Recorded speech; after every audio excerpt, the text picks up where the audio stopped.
2022-2026 թվականների դատաիրավական բարեփոխումների ռազմավարությամբ նախատեսված ծրագրերի ավարտին մնացել է մոտ 1.5 տարի։ Ինչ ծրագրեր են այս պահին արդեն ավարտվել, որոնք են ընթացքի մեջ եւ որոնք է իրատեսական ավարտել մինչև 2026 թվականը։ Թեմայի վերաբերյալ կզրուցենք Արդարադատության նախարար Սրփուհի Գալյանի հետ։ Բարև ձեզ, Տիկին Գալյան։ Շնորհակալություն հարցազրույցի համար։ Տիկին Գալյան, 2022-2026 թվականների ռազմավարության փաստաթուղթը ուսումնասիրելիս պարզ է դառնում, որ մի շարք ծրագրեր դեռևս 2019-2022 թվականի ռազմավարության մեջ էին ներառված, բայց հնարավոր չի եղել ավարտին հասցնել։ Այս պահին ինչ պատկեր ունենք, հնարավորություն կա գոնե 2026 թվականին ամբողջությամբ ավարտել ռազմավարությամբ նախատեսված ծրագրերը։ Ես լիահույս եմ, որ այդ ծրագրերից շատերը ի վիճակի կլինենք ավարտել, բայց նաև եթե իրատես լինենք, պետք է փաստենք, որ որոշները գուցե տեղափոխվեն այլ տարիների ռազմավարության շրջանակ եւ մենք շարունակական փորձենք լուծել այդ խնդիրները, որոնք մեր առջև դրված են հենց ռազմավարությամբ։ Նման օրինակ ունենք նաև նախորդ ռազմավարության համատեքստում, երբ որոշ գործողություններ հնարավոր չեղավ ավարտին հասցնել մինչև նախորդ անգամվա ռազմավարության ժամանակահատվածի ավարտը եւ ստիպված եղանք այդ գործողությունները տեղափոխել դեպի այս ռազմավարություն։ Չիրականացման պատճառները տարբեր են եւ օբյեկտիվ եւ որոշ դեպքերում սուբյեկտիվ, բայց հիմնականում օբյեկտիվ են, որովհետեւ մեր ռազմավարությունները միշտ շատ հավակնոտ են եւ շատ ծրագրեր են ներառում իրականացման համար եւ դա է պատճառը, որ որոշ դեպքերում ուղղակի տեխնիկական պատճառներով պայմանավորված դրանց իրականացումը հետաձգվում է, բայց ուզում եմ լավատեսական նոտայով այս խոսքս ամփոփել։ Իրականում խոսքը մի քանի սակավաթիվ ծրագրերի մասին է, որոնք մեծապես կապված են թվայնացման գործընթացի հետ։ Ուզում եմ ասել, որ թվայնացման գործընթացը հեշտերից չէ եւ հեշտ չէ նաև այն պատճառաբանությամբ, որ մեզ համար դա մի նոր իրականություն է եւ մենք փորձում ենք ամբողջությամբ թվայնացնել դատավարական process-ը, բոլոր տեսակի դատավարություններն են թվայնացվում։ Ես եւ այս գործողությունը իրականացնելը իրականում բազմաթիվ ջանքեր է պահանջում եւ որոշակի ժամանակ։ Իհարկե մենք սահուն քայլերով առաջ ենք գնում, բայց եթե նորից կրկնեմ, եթե իրատես լինենք, գուցե եւ թվայնացման օրակարգը չկարողանանք մինչեւ 2026 թվականից սպառել, բայց հիմնական մասը այնուամենայնիվ կարող ենք համարել կատարված։ Այսինքն ի՞նչն է այս պահին կատարված թվայնացման տեսանկյունից։ Մենք 25-ից ավել թվայնացման ծրագրեր ունենք։ Խոսքը ոչ միայն դատաիրավական համակարգին է վերաբերում, այլ Արդարադատության նախարարության մանդատին վերաբերող ծրագրերի մասին է խոսքը եւ այս պահի դրությամբ դրանցից 10 է, որ կատարման փուլում է, մնացածը ըստ էության կատարվել են։ Ինչ վերաբերում է հենց դատաիրավական process-ներին, ապա արդեն ունենք քաղաքացիական դատավարություն թվայնացված տեսքով, իհարկե խնդիրներից անմասն չի մնացել այս ծրագիրը եւ դատավորները եւ փաստաբանները եւ ծրագրի մշահառուները հայտնում են իրենց դժգոհությունները կապված ծրագրային խնդիրների հետ։ Մեր աշխատանքը այդ խնդիրները հավաքագրելն է եւ համապատասխան տեխնիկական սպասարկում իրականացնող անձանց հետ այդ խնդիրները շտկելն է, ինչը եւ այսօր անում ենք։ Հաջորդ ծրագիրը վարչական դատավարության ծրագիրն է, որը արդեն իսկ իրողություն է եւ թեստավորման փուլում է, կարելի ասել, գտնվում, վերապատրաստումներ են իրականացվում եւ փաստաբանական համայնքի հետ եւ դատավորների հետ, որպեսզի ծրագրի գործարկվելուն պես մենք կարողանանք հնարավորինս քիչ խոչընդոտներով այն օգտագործել։ Հաջորդ ծրագիրը, որի հետ կապված խնդիր է եղել, դա սնանկության թվային գործիքն է եւ սնանկության էլեկտրոնային դատավարությունը։ Խնդիրը պայմանավորված է եղել նրանով, որ ծրագիրը թեպետ պատրաստ է եղել, բայց հնարավոր չի եղել գործարկել այն, քանի որ ուղղակի չի ապահովվել փոխգործելիությունը այլ գոյություն ունեցող համակարգերի հետ, խոսքը CAST համակարգի մասին է, որը որ պատասխանատու է գործերի ավտոմատ մակագրման համար եւ այս առումով ուղղակի հնարավոր չի եղել օգտագործել ծրագիրը, բայց այս պահին մենք տեխնիկական լուծումների փուլում ենք եւ ցանկություն ունենք, որ մոտ ամիսներին հնարավոր դառնա նաեւ սնանկության համակարգի գործածումը։ Տիկին Գալյան, թե 2019 եւ 1922 եւ թե 2022-26 թվականների ռազմավարության առանցքային կետերից մեկը, որի մասին շատ խոսվել է, անցումային արդարադատությունն էր, դա ենթադրում է, որ պետք է մարդու իրավունքների համակարգային խախտումները հայտնաբերվեին եւ ոչ միայն հայտնաբերվեին, այլ այդ մարդկանց խախտված իրավունքները վերականգնվեին, բայց մենք փաստացի 2019-22 թվականների ընթացքում դա չարեցինք ու տեղափոխեցինք 2022-2026 թվականներ, որքանով է ակտուալ այսօր անցումային արդարադատություն իրականացնելը եւ առհասարակ ինչ է այդ անցումային արդարադատությունը ի վերջո։ Համար ակտուալ չէ անցումային արդարադատության գործիքների մասին խոսելն այն առումով, որ հեղափոխությունից ի վեր այնպես ստացվեց, որ ստեղծված գործիքները ոչ թե ծառայեցին անցումային արդարադատությանը կամ եղան անցումային արդարադատության գործիքներ, այլ ստեղծվեցին իրավական գործիքներ, որոնք մեր իրավական համակարգի բաղկացուցիչ մասը դարձան։ Օրինակ, ապօրինի ծագում ունեցող գույքի բռնագանձման ինստիտուտը, շատեր խոսվում այն ժամանակ, որ դա անցումային արդարադատության գործիք է, բայց դա անցումային արդարադատության գործիք չէր, դա մեր իրավական համակարգի բաղկացուցիչ մասն էր եւ հիմնական իրավական գործիք էր։ Հետո անցումային արդարադատության համատեքստում խոսվեց վեթինգի մասին եւ այս տեսանկյունից էլ մեր պետությունը գնաց կայուն պրակտիկայի ձևավորմամբ ներդրեց բարեվարկության ստուգման համակարգը, որը կրկին անցումային արդարադատության գործիք չէր։ Ինչ է նշանակում անցումային արդարադատության գործիք։ Սա հատուկ է հետհեղափոխական երկրներին, երբ որոշակի ժամանակահատվածում ավելի կոշտ ֆիլտրներ են ընտրվում, որպեսզի համակարգերը մաքրվեն կամ ինքնամաքրվեն, բայց նորից եմ կրկնում, մենք գնացինք այն ճանապարհով, որ ստեղծեցին կայուն մշտական ու ինստիտուցիոնալ գործիքներ այս երևույթների դեմ պայքարի տեսանկյունից։ Մի բան էլ նշեմ, ժամանակին խոսվում էր փաստահավաք խմբի մասին եւ հանրային խորհրդի վերաձևավորման մասին։ Ես ուրախությամբ պետք է նշեմ, որ հանրային խորհուրդը արդեն իսկ ձևավորվել է նոր կազմով, ինչը հնարավոր է դարձել համապատասխան օրենսդրական փոփոխությունների արդյունքում եւ նաեւ այդ օրենսդրական փոփոխությունների համատեքստում մենք փաստահավաք խմբի լիազորությունների շրջանակը գործունեության կարգը եւս սահմանել ենք եւ ես հուսով եմ, որ շատ շուտով փաստահավաք խումբը կգործի եւ ձեր կողմից նշված խնդիրները լուծելի կդառնան մարդու իրավունքների խախտումներ եւ այլն, այսինքն պետության համար հետաքրքրություն ներկայացնող ոլորտներում իր աշխատանքը կիրականացնի նաեւ այդ խումբը։ Տիկին Գալյան, պիտի նորից անդրադառնամ անցումային արդարադատության իրականացմամբ նախանշված այդ նպատակներին, օրինակ նշվում էր, որ ընտրական եւ հետընտրական գործընթացներում անձանց նկատմամբ քաղաքական հետապնդումների դեպքերի բացահայտում պետք է լինի, դա որպես նպատակ նշվում էր։ Այսօր մենք ունենք մի իրավիճակ, երբ հետընտրական եւ ընտրական գործընթացներում կրկին քաղաքական գործիչները եւ նաեւ հասարակության ներկայացուցիչները խոսում են անձանց նկատմամբ քաղաքական նպատակներով հետապնդումների մասին։ Ունենք հստակ օրինակներ, երբ անձինք ընտրվել են օրինակ համայնքի ղեկավարի պաշտոնում, դրան հաջորդել են հետապնդումները քրեական եւ չեն կարողացել ստանձնել պաշտոն։ Թե նախորդել են։ Հիմա process-ները հնարավոր է սկսվել են ավելի շուտ, հետագայում ընտրվելուց հետո կալանավորվել են եւ այլն։ Ես դա էի ուզում նշել, որովհետեւ հանրությունը տեսնում է միայն աշխատանքի արդյունքը, երբ տվյալ անձը օրինակ կալանավորվում է, բայց կալանավորման գործընթացին նախորդում է process։ Եվ ես կդժվարանամ նշել արդյոք այդ process-ը տևել է, չգիտեմ, 1, 2, 3 կամ 4 ամիս, այսինքն որքան ժամանակահատվածով է նախորդել տվյալ անձի ընտրվելու փաստին։ Եվ հետեւաբար ձեր հարցին այդ առումով հստակ պատասխանել չեմ կարող։ Ինչ վերաբերում է փաստահավաք խմբի գործունեությանը, ապա այն պահից, երբ դա որպես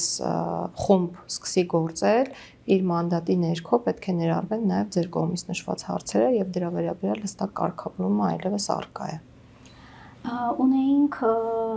կետ այն մասին, որ հանրային գերակաշահի անվան տակ անձանց սեփականության իրավունքից զրկելու հանգամանքները պիտի բացահայտվեն։ Հիմա օրինակ Հյուսիսային պողոտայում ունենք այդպիսի դեպքեր,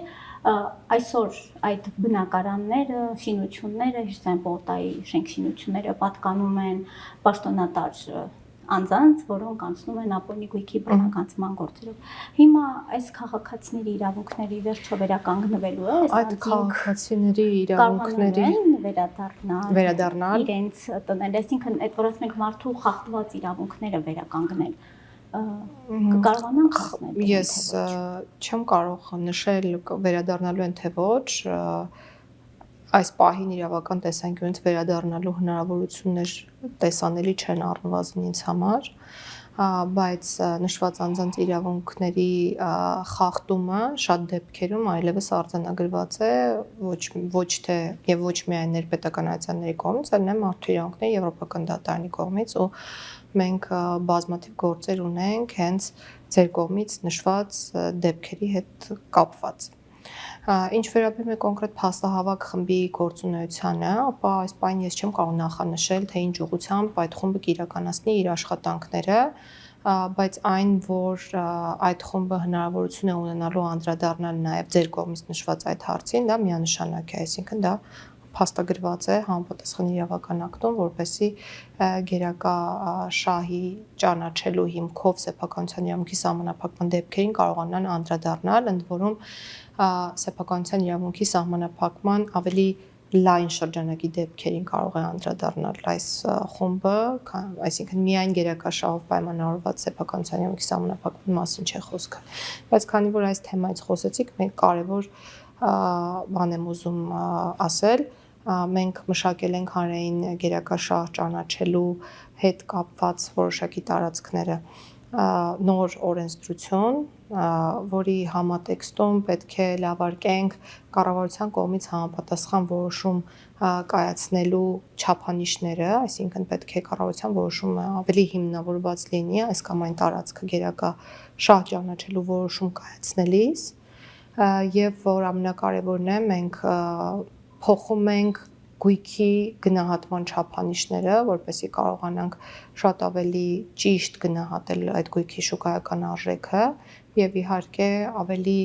լավ պայմաններով փոխհատուցում տրամադրել մեր քաղաքացիներին, որպեսզի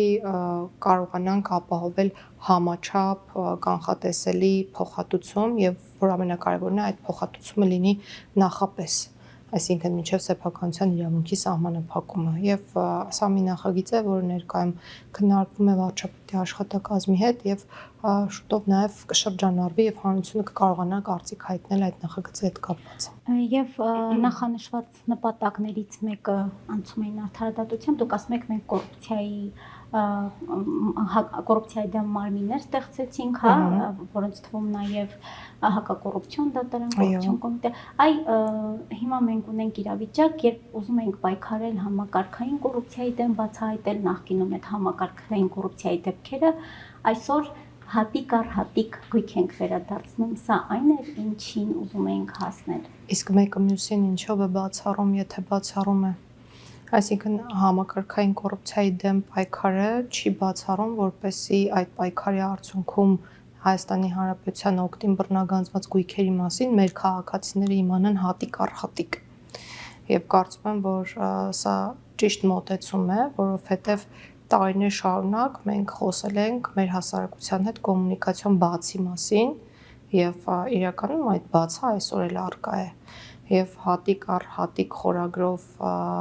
նորությունների համատեքստը այն մասին է, որ այդ կոմունիկացիան հասարակության հետ պետք է ապահովի եւ հասարակությունը տեղյակ լինի, թե ռեֆորմը մեզ ուր է տարել։ Եվ այդ խորագրով նորությունների մեջ մենք տեսնում ենք ինչպես մեծ արժեք ունեցող գույքեր, այնպես էլ փոքր արժեք ունեցող գույքեր, իրականում երկու դեպքում էլ կատարվող աշխատանքը հսկայածավալ է, այսինքն գործողությունների տեսանկյունից իրավապահ մարմինների նույնանում են գործադրված ջանքը, հա, անկախ նրանից, թե վերադարձվող արդյունքը որքան է լինում, եւ այս տեսանկյունից կարծում եմ, որ անկախ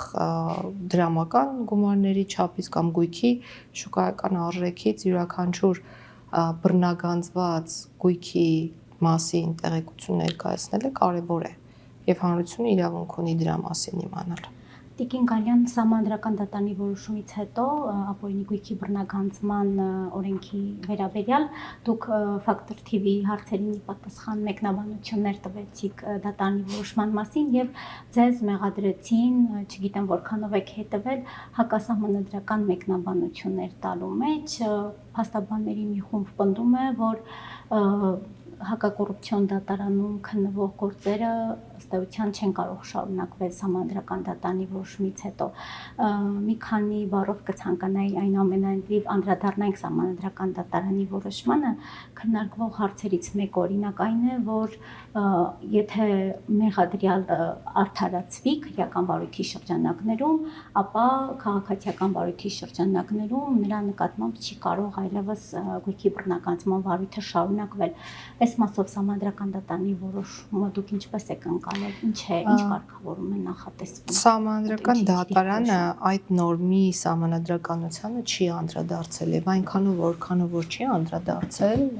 դա չի համարվում սահմանադրությանը հակասող, որովհետեւ ուղղակի այդ մասին նշում չկա Սահմանադրական դատարանի որոշման մեջ։ Բայց ես իմ խոսքում արդեն բազմաթիվ անգամներ նշել եմ հետեւյալը, որ Սահմանադրական դատարանը որոշումը կառուցել է հետևյալ տրամաբանությամբ, առանձնացրել է երկու իրավաչափ նպատակ եւ վարույթ նախաձեռնելու հիմքերի տեսանկյունից անդրադարձել է այն հարցին, թե որ դեպքում է, որ այդ նպատակի իրացմամբ կարող է վարույթը համարվել իրավաչափ։ Այդ նպատակները երկուսն են՝ հանցագործությունների դեմ պայքարը եւ կոռուպցիայի դեմ պայքարը։ Եկեք օրինակների վրա բերենք, որպեսզի հանրության համար պարզ լինի եւ իմ խոսքերը չմանիպուլացվեն եւ ես չմեղադրվեմ հակասահմանադրական մեկնաբանություններ տալու համար։ Եթե խոսքը պաշտոնատար անձի մասին է, ապա այս դեպքում հանցագործության հետ կապի հաստատում ենթադրյալ ապօրինի ծագում ունեցող գույքի պարտադիր չէ, որովհետեւ այստեղ այլ սկզբունքներ են գործում։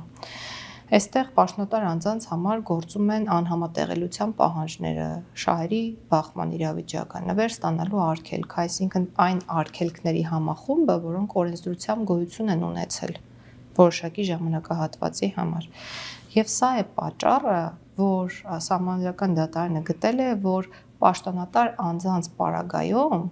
իրավաչափ է կոռուպցիայի դեմ պայքարի նպատակը եւ այս համատեքստում, կրկնում եմ, անհրաժեշտություն չկա հիմնավորել ենթադրյալ հանցագործության եւ գույքի միջև պատճառական կապ։ Սա փաստվում է նաեւ այն հանգամանքով, որ վարույթի նախաձեռնում հնարավոր է ոչ միայն քրեական գործի առկայությամբ պայմանավորված, այլ նաեւ առանց դրա, երբ օպերատիվ հետախուզական գործունեություն իրականացնող մարմինները համապատասխան տեղեկատվությունը փոխանցում են դատախազությանը։ Կարծում եմ այս կետում վեճը այլևս պետք է ավարտվի։ Եվ եթե նույնիսկ պաշտոնատար անձը մեղադրված լինի հանցագործության համար եւ վարույթը նախաձեռնվի այդ հիմքով, այսինքն անձը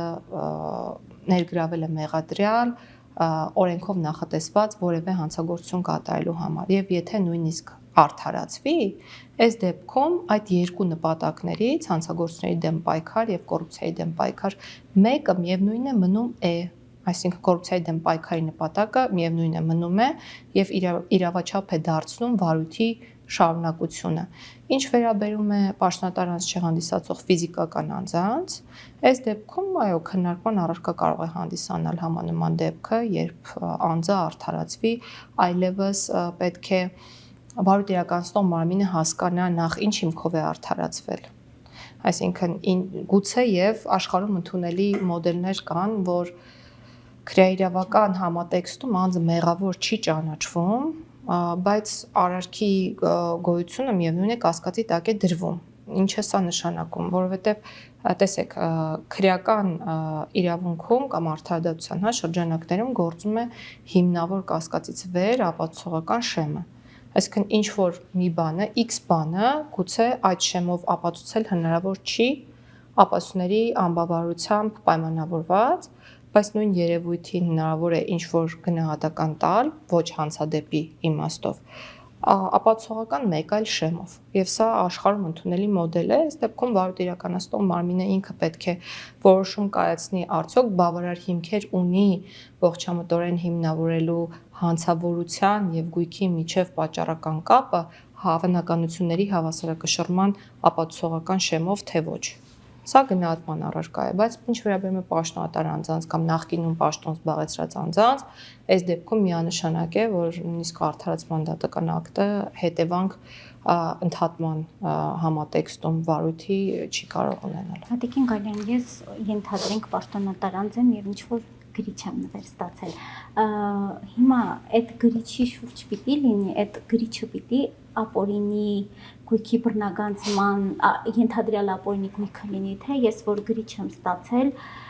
եւ դա թաքցրել եմ, դրանից հետո ցանկացած այլ գույք կարող է ստուգվել, ես ուզում եմ այդ հասկանալ։ Իմ ցանկացած գույք կարող է հանցանքի մասին չենք խոսում։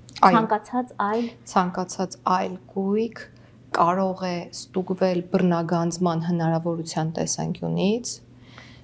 Եկեք լավ ավելի պարզ որ բացատրեմ, խոսքը հետևյալի մասին է։ Պաշտոնավարման ընթացքում ձեռք բերված ցանկացած գույք կարող է լինել բռնագանձման առարկա, անկախ նրանից, թե պաշտոնատար անձին վերագրվում է որևէ հանցագործության կատարում, թե չի վերագրվում,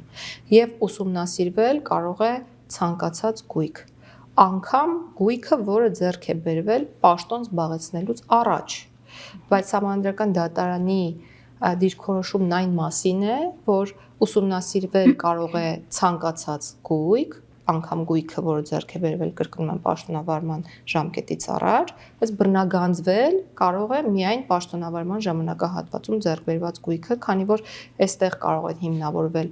կապը ըստ էության կոռուպցիոն բնույթի երևույթների հետ, այսինքն կոռուպցիայի դեմ պայքարի նպատակը այս համատեքստում է իրավաչափ։ Եվ պաշտոնատար անձանց կոռուպցիայի մեջ չթաթախվելու, կոռուպցիայի մեջ չլինելու, այդ հանգամանքը ստուգելու գործիքներից մեկը պաշտոնատար անձանց բարեվարկության ստուգումն է։ Մենք ունենք մի խումբ պաշտոնատար անձինք, որոնց բարեվարկությունը մինչև նշանակվել է, ինչպես նաև առաջխաղացման դեպքում ստուգվում է։ Այ դժգոհություններ կան հասարակության, հենց հասարակական կազմակերպությունների շրջանում, որ դատավորների դեպքում այդ բարեվարկության ստուգման արդյունքները կոռուպցիայի կանխարգելման հանձնաժողովի կողմից ԲԴԽ-ն պատշաճ ուշադրություն չի դարձնում այդ ստուգման արդյունքներին եւ արդյունքում ոչ բարեվարք դատավորները ստանձնում են դատավորի բարձր պաշտոնը։ Նույն խնդիրը կարծես թե դատախազական եւ քննչական մարմինների դեպքում չի արձանագրվում։ Ինչ պետք է անել, կա այստեղ փոփոխություն իրականացնելու որևէ նպատակ, որպեսզի այս հարցը ինձ շատ հետաքրքրել է եւ նաեւ դա է պատճառը, որ մեր գործընկերներին խնդրել են, որ տրամադրեն համապատասխան վիճակագրություն այն անձանց, որոնք բացասական եզրակացությամբ նշանակվել են պաշտոններին եւ պետք է ասեմ, որ նման տիպ վիճակագրություն կա, բայց դեպքերը փոքրաթիվ են, ընդ որում վիճակագրություն առաջխաղացման տեսանկյունից ունենք դատախազությունում, ունենք դատական համակարգում թվերը շատ փոքրաթիվ են, վերջին տարվա ընթացքում, եթե չեմ սխալվում, 1 դեպք ենք նման տիպ ունեցել, բայց հիմա չեմ հիշի քանիսից էր այդ 1 դեպքը։ Մյուս բոլոր համակարգերում կրկնում եմ, թվերը շատ քիչ են։ Ինչը չի նշանակում, որ երևույթը անհանգստացնող չէ, ուղղակի ես միշտ շեշտադրում եմ այն հանգամանքը, որ դրանք բացառություններ են, որոնք գալիս են հաստատելու օրինաչափություն, իսկ օրինաչափությունն այն է, որ հիմնականում մեծամասամբ կամ եթե ավելի ճիշտ ասեմ, առավելապես պաշտոններում նշանակվում են դրական եզրակացությամբ մարդիկ եւ չպետք է մոռանալ, որ կոռուպցիայի կանխարգելման հանձնաժողովի եզրակացությունը ունի խորհրդատվական ոչ պարտադիր բնույթ եւ նույնիսկ այդ պայմաններում առավելագույն մասը նշանակվող անձանց կրկնում եմ դրական եզրակացությամբ պաշտոնատար անձինք են։ Բայց այս առումով որպես քաղաքականություն մշակող մարմին որպեսզի բացառենք առհասարակ բացասական եզրակացության նշանակումները, մենք հանդես ենք եկել օրենսդրական նախաձեռնությամբ, որը դեռ պետք է քննարկվի։ Նախաձեռնությունը հետևյալի մասին է, որ եթե պաշտոնում նշանակելու իրավասություն ունեցող մարմինը ցանկանում է տվյալ պաշտոն նշանակել մարդու, ով ունի բացասական եզրակացություն, ապա նշանակելուց առաջ պետք է հրապարակի եզրակացության եզրափակիչ մասը եւ նոր նշանակի։ Սա կանխարգելիչ ազդեցություն ունեցող կարգավորում պետք է լինի, ընդ որում երկու ստեկ եւ նշանակվողի համար եւ նշանակողի համար, եւ հույս ունեմ, որ քննարկումների արդյունքում մենք կհաջողենք այս օրենսդրական փոփոխությունն ունենալու հարցում եւ էապես կկրճատենք, եթե իսպառ չբացառենք, գոնե էապես կկրճատենք այն դեպքերը, որոնց պարագայում բացասական եզրակացությամբ անձինք նշանակվում են պաշտոններում։ Բայց եւս մեկ անգամ ուզում եմ շեշտադրել այն հանգամանքը, որ ընդհանուր ծավալի մեջ շատ փոքր, նույնիսկ աննշան թիվ են կազմում այն մարդիկ, որոնք նշանակվում են համակարգում բացասական եզրակացությամբ։ Տիկին Գալյան, գուցե այդ թիվը շատ փոքր է, բայց եթե համադրենք, թե ովքեր են, այսինքն սկսենք ուսումնասիրել, թե ովքեր են բացասական եզրակացությամբ դատավոր դարձել կոնկրետ, եւ հետո հիմա ինչ են խոսում այդ դատավորների մասին, փաստաբանական համայնքում, այդ դատավորների մեջ չեմ ցանկանում անուններ նշել, կան անձինք, որոնք ընկալվում են գոնե համայնքում որպես իշխանության պատվեր կատարողներ, այսինքն կարող է մեկ անձ լինել բացասական եզրակացությամբ, բայց կալանավորել բոլոր քաղաքական հետապնդման ենթարկվող անձանց կամ քրեական հետապնդման ենթարկող անձանց, որոնք շարունակում եմ քրեական հետապնդման ենթարկվող անձանց, որոնք պնդում են, որ իրենց նկատմամբ քաղաքական հետապնդում է իրականացվում։ Այդ մտքի հետ համաձայն կլինեի, ինչ վերաբերում է քաղաքական հետապնդումներին, ապա ես իրականում այսօր ինձ համար անհասկանալի է մարդկանց բարձրաձայնումները քաղաքական հետապնդումների մասին, որովհետև իրականում հանցակազմերի մասին է խոսքը, այսինքն այդ նույն հանցակազմերով պատասխանատվության կարող են ենթարկվել եւ ենթարկվում են, առնվազն պրոցեսներ կան եւ գործող իշխանության ներկայացուցիչների նկատմամբ եւ իշխանության ներկայացուցիչ չհանդիսացող այլ անձանց նկատմամբ, որոնք որ չգիտեմ ժամանակին զբաղվել են քաղաքականությամբ կամ հիմա ունեն ընդդիմադիր հայացքներ։ Եվ ես միշտ ասում եմ, որ ընդդիմադիր հայացքներ ունենալը անձեռնմխելիության չի հանգեցնում տվյալ անձին, այսինքն այնպես չէ, որ դու եթե ունես ընդդիմադիր հայացքներ, այդ հայացքների ներքո ինչ ուզես կարող ես անել եւ եթե հակազդեցություն լինի, ասես ինձ քաղաքական հետապնդման են ենթարկում, դա կարծում եմ, որ ճիշտ չէ։ Ինչ վերաբերում է իշխանության դատավոր արտահայտությանը, իսկ ընդդիմության դատավորներ ունենք մենք այդ մասին խոսում են կուլիսներում, թե ոչ։ Իշխանությունները բարձրաձայնում են այդ մասին։ Ես կարծում եմ, որ մենք չունենք եւ չպետք է ունենանք ոչ իշխանության դատավորներ, ոչ ընդդիմության։ Իմ պատկերացմամբ այսօր դատավորը անկախ է ավելի քան երբևէ։ Եվ ես ուրախ եմ, որ այդպես է։ Մենք ունենք իրականում ես կողմնակիցը չեմ մարդկանց աշխատանքը ստվերելու եւ բարձր եմ գնահատում դատավորների աշխատանքը եւ մենք շատ հիանալի դատավորներ ունենք իրականում, եթե ես անկեղծ լինեմ, ընդ որում սա ասում եմ ոչ միայն որպես արդարադատության նախարար, այլ մարդ, որը որ տարիներ շարունակ աշխատել է արդարադատության ակադեմիայում եւ աշխատել է աշխատանքային քննարկումներ է ունեցել վերապատրաստումների շրջանակներում հենց դատավորների հետ եւ ոչ միայն դատավորների, իրավապահ համակարգի այլ ներկայացուցիչների հետ եւս եւ մասնագիտական եւ բարեվարկության տեսանկյունից մենք ունենք շատ լավ դատավորներ։ Բայց համակարգը այնպիսին է, որ այո, կարող են լինել մարդիկ, որոնք շեղվեն իրենց մասնագիտական ճիշտ ուղուց եւ կայացնեն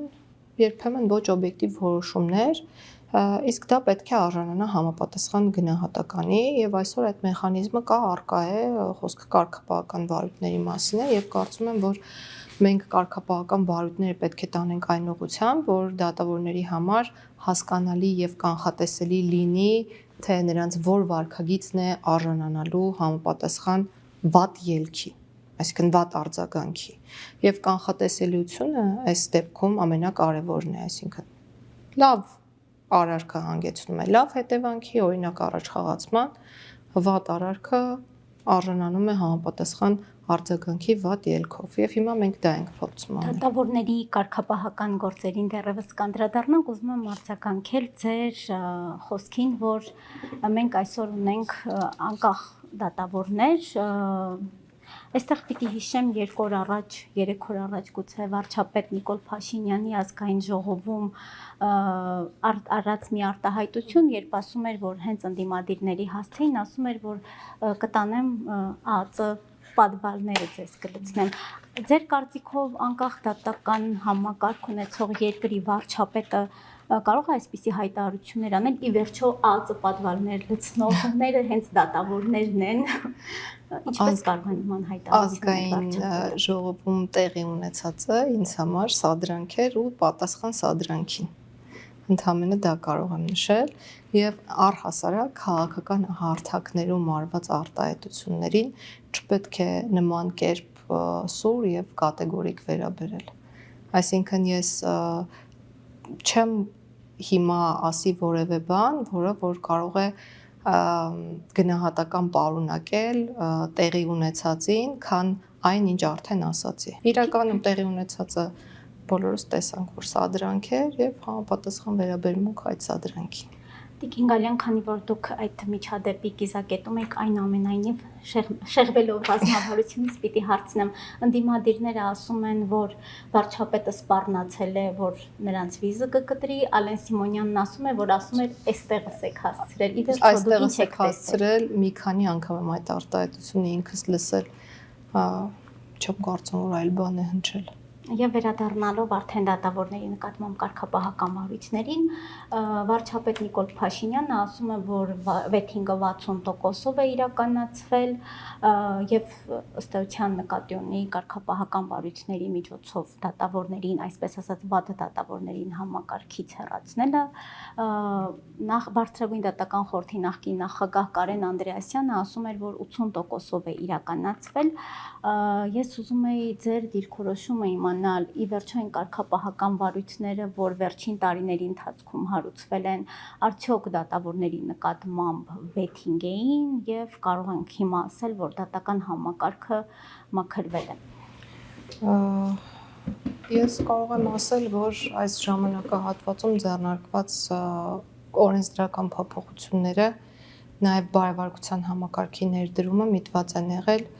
այսպես կոչված վեթինգի մեխանիզմի ներդրմանը, որքանով է վեթինգը տեղի ունեցել, հստակ ասել չեմ կարող, այսինքն տոկոսային հարաբերությամբ, թե որքանն է մաքրված դատական համակարգի, այդպիսի դիրքորոշում արտահայտել չեմ կարող, բայց կարող եմ փաստ արձանագրել, որ 2018 թվականից սկսած դատական ապարատը համալրվել է նոր դատավորներով, ընդ որում այդ դատավորների թիվը ընդհանուր դատավորների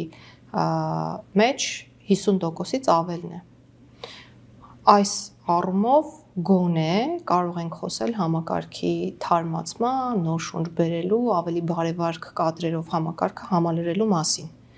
Եվ սա կարծում եմ հաջողության պատմություն է, իհարկե պետք է շարունակաբար աշխատենք նոր դատավորների մասնագիտական կայացման վրա եւ պարբերական վերապատրաստումները Արդարադատության ակադեմիայում տեղի ունենում են։ Ինչ վերաբերում է կարգապահական վարույթներին, ապա ես ձեռնպահ կմնայի ասել լավ կամ վատ դատավորներն են հեռացվել կամ չեն հեռացվել։ Կարգապահական վարույթի հիմքերը առկա են եղել, դրանք տարվել են բարձրագույն դատական խորհրդի, բարձրագույն դատական խորհուրդը կայացրել է համապատասխան որոշումներ։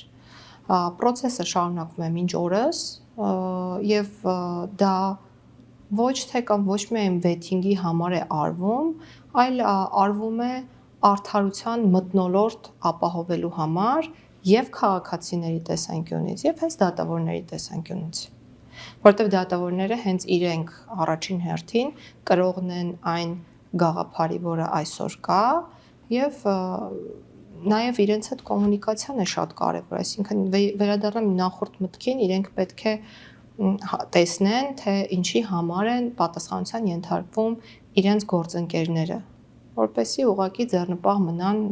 հետագայում նման վարքագիծ դրսևորելուց։ Քանի որ խոսեցիք, թե ինչի համար են պատասխանատվության ենթարկում, դատավորները ես կարող եմ առանձնացնել մի քանի խումբ գործեր, դատավորները պատասխանատվության են ենթարկվել դատավարական ժամկետներ ուշացնելու համար եւ նշել են, որ ծանրաբեռնված են, պատասխանատվության են ենթարկել քաղաքական հնչեղ գործերով արդարացման դատական ակտ կայացնելուց հետո, որոշ գործեր կարճելուց հետո, եւ մեկ այլ խումբ պատասխանատվության է ենթարկվել բարձրագույն դատական խորհրդին կամ դատական օրենսգրքում տեղի ունեցած փոփոխությունները քննադատելու համար։ Եվ այստեղ պետք է նկատել, որ դուք ուզում եք ես գնահատական տամ բարձրագույն դատական խորհրդի որոշումների։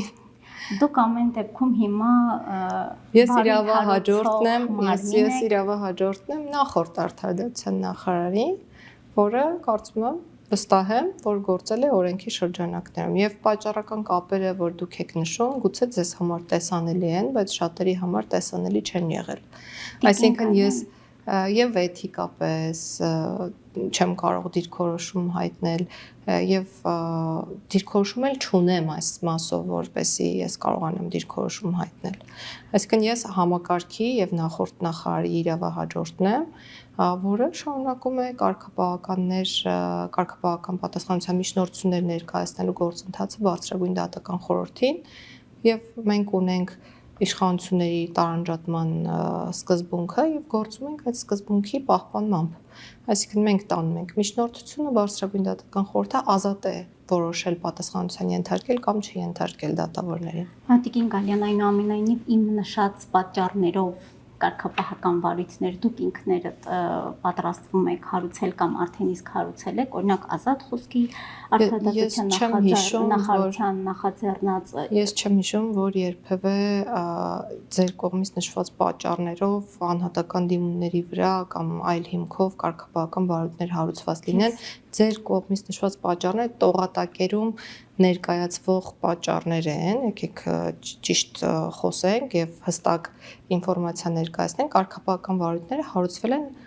այլ հիմքերով, քան ձեր նշած պատճառներն են։ Ես ուզում եմ տեղյակ պահել, որ Մարդու իրավունքների եվրոպական դատարանը կոմունիկացրել է։ Ես տեղյակ եմ շատ լավ տեղյակ եմ այն գործերին, որոնք որ կոմունիկացվել են Եվրոպական դատարանի կողմից, նաև դատական ակտին եմ ծանոթ, որը կայացվել է դատավորներից մեկի դիմումի հիման վրա, մենք իհարկե այդ ամենին քաջատեղյակ ենք։ Մեր պրակտիկան գնում է այն ուղղությամբ, որ հստակ արկա լինի դատավորի վարքագծի կանոնի խախտումը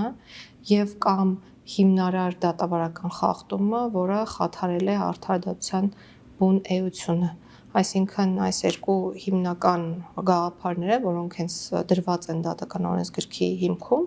մենք առաջնորդվում ենք դրանցով։ Այլ բանով չենք առաջնորդվում, չենք առաջնորդվելու եւ նպատակն է ոչ միայն ստեղծել կանխատեսելի արդարադատության հիմքեր, որպեսզի մեր դատավորները կարողանան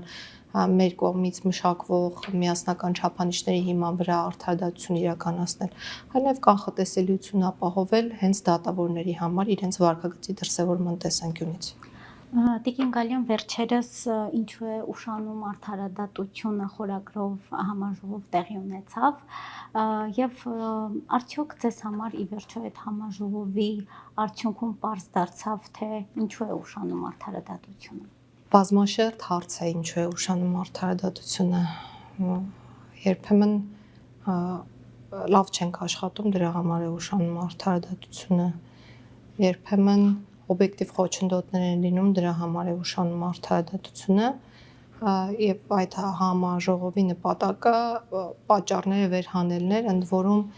ես ուրախ եմ, որ տարբեր կողմերից պատճառների վերհանման մասին էր խոսքը, որովհետեւ միջոցառումը ներառական էր եւ ներկային ոչ միայն դատական եւ իրավապահ համակարգի ներկայացուցիչներ, այլ նաև ազգային ժողովի ներկայացուցիչներ, փաստաբանական համայնքի ներկայացուցիչներ եւ քաղաքացիական հասարակության ներկայացուցիչներ, Եվ այս ֆորմատով կարծես թե դա առաջին, բայց ոչ միակ միջոցառումներ, որովհետև պայմանավորվածություն կա այս միջոցառումները շարունակաբար իրականացնել։ Մեկ միջոցառումը բավարար չէ ողջ խնդիրները բացահայտելու համար, բայց տարբեր կողմերից կարծիքներ լսելը իհարկե խնդիրների վերաբերյալ բազմակողմ տպավորություն է ստեղծում, այսինքն դու կարողանում ես հիմքերը, խնդիրների ծագման աղբյուրը շատ ավելի խորը տեսնել եւ տարբեր անկյուններից տեսնել, ինչը քաղաքականություն մշակողի համար ամենակարևորն է։ Եվ նաեւ այդ միջոցառման արդյունքների ամփոփման համատեքստում մենք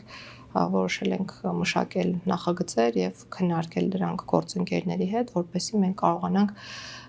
թոթափել դատարանների ծանրաբեռնվածությունը, գոնե օբյեկտիվ պատճառները փորձենք սպառել,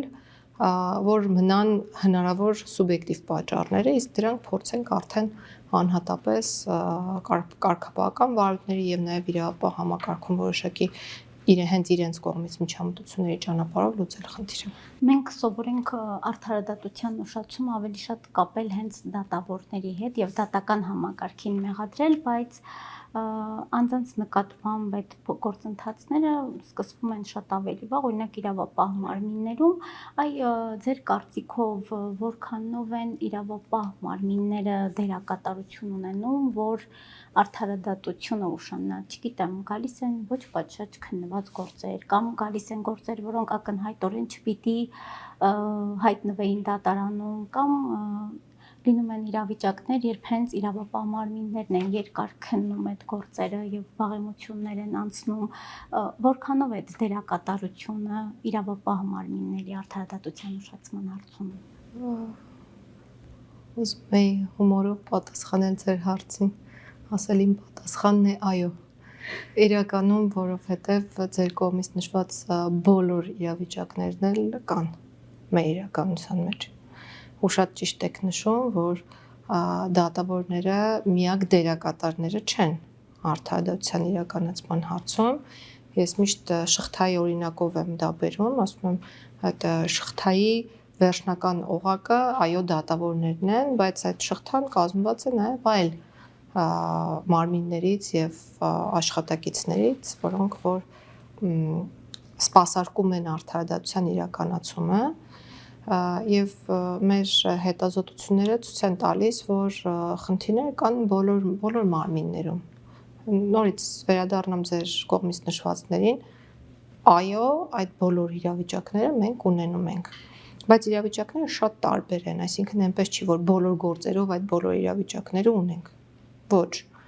Գործեր կան, որ շատ բարեխղճորեն, շատ արագ ժամկետներում քննվում են, խոսքը նախաքննության մասն է եւ ուղարկվում են դատարան, դատարանում process-ը դանդաղում է։ Գործեր կան, որոնցով որ նախաքննությունը տևական ժամանակ ձգձգվում է, դրա համար արդարադատությունը ուշանում է։ Գործեր կան, որ դատարանում արագ են քննվում, գործեր կան, որ դանդաղ են քննվում, այսինքն իրավիճակները շատ տարբեր են։ Կոնկրետ դատարաններում շատ բան կախված է դատավորներից, եւ ես սա էլ եմ նշում, եթե նույն ծանրաբեռնվածությամբ կան 10 դատավոր եւ նրանցից 2-ը հասցնում են կարճ ժամկետներում քննել իրենց գործերը եւ ավարտել, եւ մնացածը չեն հասցնում, ուրեմն խնդիրը իրականում իրենց մեջ է։ Ծանրաբեռնվածության խնդիր ռեալ կա, բայց մարդիկ կան, որ իրականում պատվով դուրս են գալիս այդ ծանրաբեռնվածության միջից, այսինքն հաղթահարում են դա։ Ասվածը չի նշանակում, որ մենք քայլեր չպետք է ձեռնարկենք այդ ծանրաբեռնվածությունը թոթափելու ուղղությամբ, եւ վերջերս կառավարությունում քննարկումները գնում են այն ուղղությամբ, որ մենք ի վերջո պետք է հստակ չափանիշներ ունենանք այն առումով, թե որքան է կազմում դատավորների օպտիմալ թվաքանակը հաշվի առնելով մեր բնակչության քանակը, եւ հիմա նախարարությունում հետազոտություն է իրականացվում միջազգային փորձի հենց այս ուղղությամբ, որպեսզի մենք կարողանանք դուրս բերել դատավորների այն օպտիմալ թվաքանակը, որը որ մեր երկրին պետք է։ Եվ եթե դա մեծ թիվ լինի, մեր երկիրը պատրաստ կլինի այդ շատ մեծ թվով դատավորներով համալրել։ Ես կարծում եմ, որ խնդրի լուծումը միայն դատավորների թվաքանակի մեխանիկական ավելացմամբ իհարկե չի լուծվելու։ Եվ ինչպես նաև չի լուծվելու խնդիրը միայն աշխատավարձերի բարձրացմամբ, որովհետև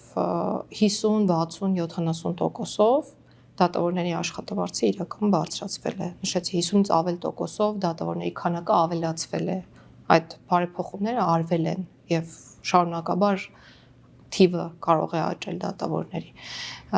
Մենք մի քանի կողմից ենք խնդրին մոտենում։ Առաջինը դատարաններին ենթակայության գործերի ծավալի կրճատումն է։ Այսինքն մենք պետք է ֆիլտրենք, սահմանափակենք այն գործերի քանակը, որոնք պետք է քննվեն դատարանի կողմից, մասնավորապես վարչական դատարանի մասն է խոսքը եւ կամ քաղաքացիական դատարանի մասն է խոսքը։ Մենք պետք է զարգացնենք քրեական դատավարության ոլորտում մասնավոր մեղադրանքի ինստիտուտը։ Մենք պետք է օպտիմալացնենք դատավարական գործընթացը, օրինակ, եթե ապացույցների հետազոտման հետ կապված կողմերը չունեն առարկություն, այսինքն համարում են, որ ծանոթացել են գործի նյութերին եւ ապացույցները հետազոտված են, այլևս դատարանը յուրաքանչյուր էջ ապացույց նիստի ընթացքում չուսումնասիրի։ Մենք պետք է հնարավորություն ստեղծենք, որպեսզի երբ դատավորը փոխվում է գործով, հաջորդ դատավորը գործի քննությունը 0-ից չսկսի, անվերջ ձգձգելով դատական process-ը եւ մի շարք այլ բարեփոխումների մասին է խոսքը, որոնք պետք է արվեն, որպեսզի ի վերջո մենք ունենանք արդյունք։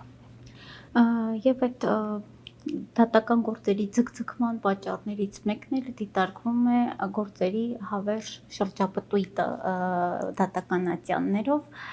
Տրամաբանական է, որ պիտի եթե խնդիր կա դրանք շրջեն տարբեր ատյաններով, բայց դրա արդյունքում կամ դրա հետևանքով հաճախ անցնում է գործերի վաղամության ժամկետները։ Այս մասով որևէ իրատեսական լուծում դուք ունեք, թե այս շրջապտույտը հավերժ պիտի ապագայի համար այդ լուծումը այլևս առկա է քրեական օրենսգրքում 2021 թվականին ընդունված, եւ այդ լուծումն այն մասին է, որ 21 թվականից հետո հարուցված քրեական գործերի պարագայում վաղամության ժամկետներն այլևս չեն գործում։ Սա շատ կարևոր փոփոխություն է, որ ժամանակին մենք արել ենք եւ իրականում մի փոփոխություն է, որը էապես կրճատելու է իրավունքի չարաշահման դեպքերը։ Ձեր կողմից նշված շրջապտույտը հիմնականում պայմանավորված է իրավունքի չարաշահման դեպքերով։ Իրավունքի չարաշահումներին մենք բոլորս ականատես ենք լինում եւ նաեւ այս խնդիրը լուծելու համար արտադատական տուգանքի որպես պատասխանատվության միջոցի ենթարկելու հնարավորություն ենք նախատեսել դատարանների կողմից, որպեսզի դատարանը կարողանա կողմերին պատասխանատվության ենթարկել նաեւ դատական նիստի շրջանակներից դուրս իրավունքները չարաշահելու պարագայում եւ վերադառնալով ձեր բուն հարցին նախկինում հարուցված քրեական գործերի պարագայում ցավոք սրտի նման հնարավորություն առկա չէ եւ պետք է շատ ուշադիր լինեն մեր իրավապահ մարմինների ներկայացուցիչները եւ նաեւ դատարանները, որպեսզի վաղամության ժամկետները չանցնեն պատասխանատվության ենթարկելու, բայց արդեն ապագային վերաբերող գործերով 21 թվականից սկսած գործերի մասն է խոսքը, այդ խնդիրը այլևս չի լինելու ակտուալ եւ մարդիկ մշտապես կարող են ենթարկվել պատասխանատվության իրենց կատարած արարքի համար։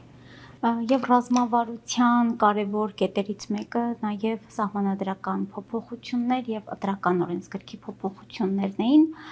Փաստորեն 2023 թվականին դեռևս պետք է հրապարակված լիներ սահմանադրական փոփոխությունների նախագիծը, եթե սխալվում եմ ուղեկից, բայց մինչ այսօր մենք չունենք, հիմա դուք հայտարարել եք, որ մինչև 2026 թվականի ընտրություններ պետք է արդեն պատրաստ լինի նախագիծը, թե ամբողջ տեքստը պատրաստ լինի, ընդ որում առանց հայեցակարգի։ Ինչը հանգեցրեց այս իրավիճակին եւ ձեզ քննադատում են, այդ հայտարարությունից հետո քննադատել են առանց հայեցակարգի սահմանադրության տեքստ գրելու մեջ, նաև որ հայտարարել եք, որ առանց հայեցակարգի կգրեք Ես տեքստը։ չեմ հայտարարել, որ առանց հայեցակարգի գրենք տեքստ, ես ասել եմ, որ հայեցակարգը արդեն իսկ կա եւ մենք պետք է աշխատենք տեքստի վրա, որովհետեւ տարիներ շարունակ այդ հայեցակարգը ձևավորվել է եւ մասնագիտական հանձնաժողովի կողմից եւ շատ հարցեր քննարկվել են խորհրդի կողմից։ Մենք երկու մարմին ունենք, խորհուրդը ներկայացուցչական մարմինն է, որը ձևավորված է կառավարության ներկայացուցիչներից, ազգային ժողովի, պետաիրավական հանձնաժողովի անդամներից, նաև ընդդիմադիր ուժերին է տեղ տրված խորհրդի կազմում, բայց իրենք երբեք չեն մասնակցել այդ աշխատանքներին եւ նաև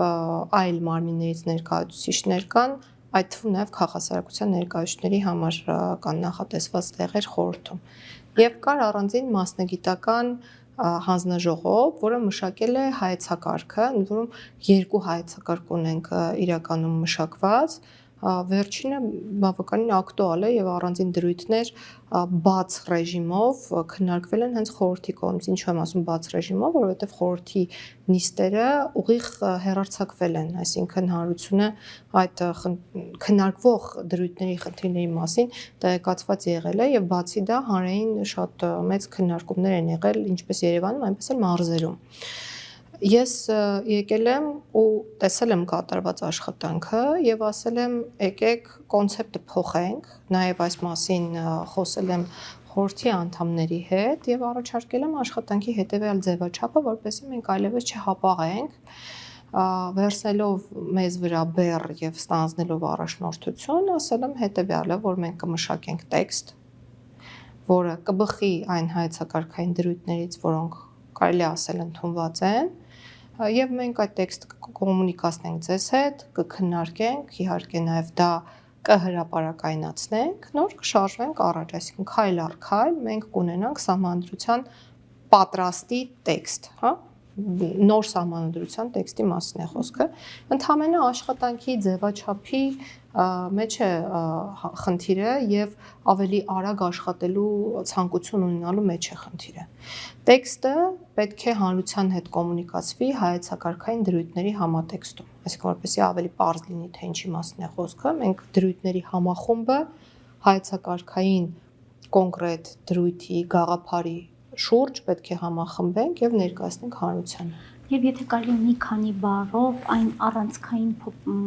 փոփոխությունները, որոնք նախատեսվում են ես չէի ուզի խոսել այդ մասին շատ փակագծեր բացելով, որովհետեւ այս պահին վերջնական համաձայնեցված չէ տեքստը եւ ես չեմ կարող խոսել փոփոխությունների մասին որպես իրողություն, բայց գաղափարը իշխանության տարբեր թևերի միջև հավասարակշռության ավելի լավ մեխանիզմների նախատեսում է, որոշակի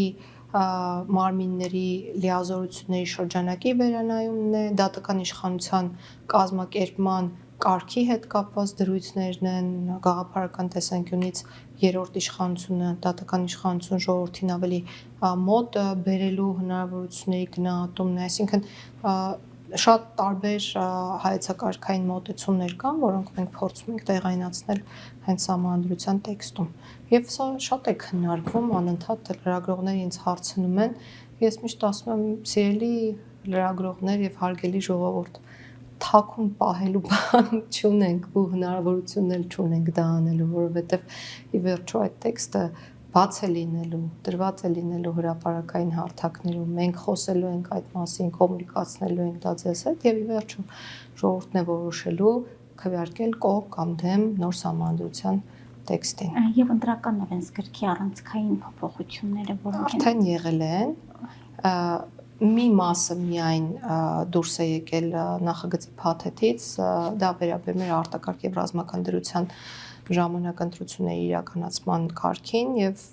մենք առաջարկել ենք դա դուրս բերել նախագծի փաթեթից, այն ավելի մանրամասն նաեւ ընդդիմադիր քաղաքական ուժերի հետ քննարկելու եւ հետո նոր նախաձեռնությամբ հանդես գալու պայմանով, իսկ արդեն իսկ արված փոփոխությունները իրական շատ բաներին են վերաբերում, մասնավորապես հաշմանդամություն ունեցող անձանց իրավունքների պատշաճ իրականացմանը, քարոզարշավի նյութերի պոստերների փակցնելու կանոններին են վերաբերում, որ այլևս պետք է փակցվեն միայն համայնքապետի կողմից առանձնացված կոնկրետ վայրերում, որպեսզի չունենանք մի իրավիճակ, որ շենքերի պատերը աղտոտվեն, այսինքն փակցնելու կոնկրետ կանոններ են սահմանվում, եւ ամենակարևոր մասը վերաբերում է կուսակցությունների ֆինանսավորման հետ կապված դրույթներին,